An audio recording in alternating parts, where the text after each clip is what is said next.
So today I'd like to share the story of one of the RMC's greatest fails.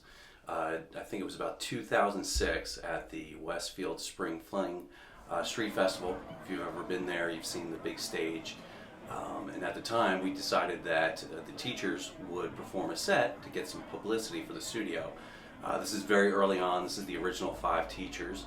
It was myself, it was EJ of course on drums, Panas Gunve, guitar, John Giordano played bass and drums, and Caitlin Gray was number 4. She played bass and keys, and I was the 5th member. So we do our preparations, we do rehearse, put our set list together.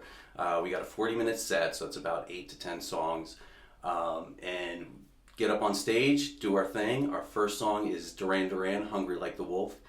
Huge fan favorite. We had a good crowd of RMC parents there and families to see us and support us. Our second song was Bon Jovi, You Give Love a Bad Name. Again, went over phenomenally. We have a bunch of 30-something New Jersey moms who probably grew up with Bon Jovi posters on their walls, so they were absolutely loving us. So then came song number 3. This is where everything went straight downhill. So here's the backstory on song number 3.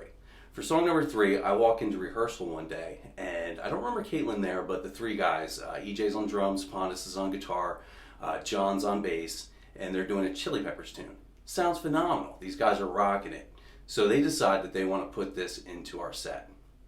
Now the problem is I didn't know the song, and the show is days away, so I figured, you know what, I'm just going to sit this one out. You guys sound great. There's no need for a second guitar. Let's leave it at that. They decided that no, they didn't want me to sit this one out, so they convinced me to do the vocal. So now here's the deal. The song that the Chili Peppers, the song we did, was Suck My Kiss. Yeah, you heard right. So when you get a chance, Google the lyrics to Suck My Kiss, Red Hot Chili Peppers, and then picture me trying to rap it.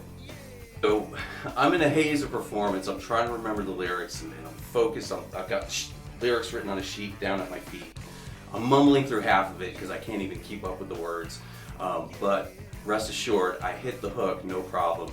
And I did a lot of theater in high school, and I learned that if you're going to be on stage, go for it. It's go big or go home. So it's just I went for it. I was rapping, we get to the hook, and it's your mouth was made to suck my kiss. To suck my kiss! And yeah, it was just really the wrong song for the wrong venue. And we get to the end of the song, and I hear this smattering of sparse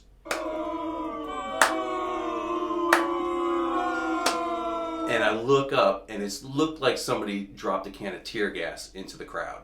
Like half the crowd is gone, and the folks that are still there are just kind of looking up, like wondering what in the world they just witnessed. So we had another 5-6 songs to go. So all hope was not lost. It's 80 songs, should be cool, right?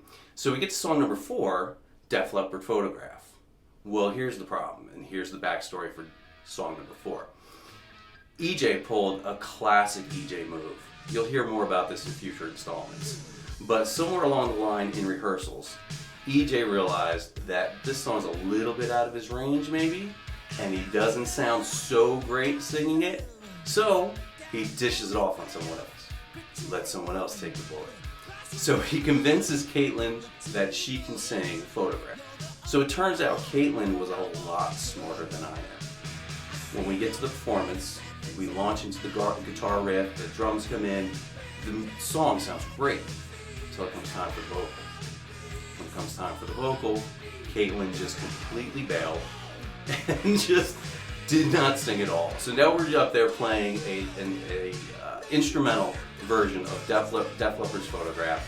We've got John on bass, who's completely oblivious that there is no vocal, and he's singing the background vocals just at the top of his lungs and not well. So he's got his bass, he's singing Photograph, Photograph, and that was it. Honestly, the rest of the crowd that we had left was gone, and I I couldn't even tell you a single other song we played that day because the day was lost after those 2 songs.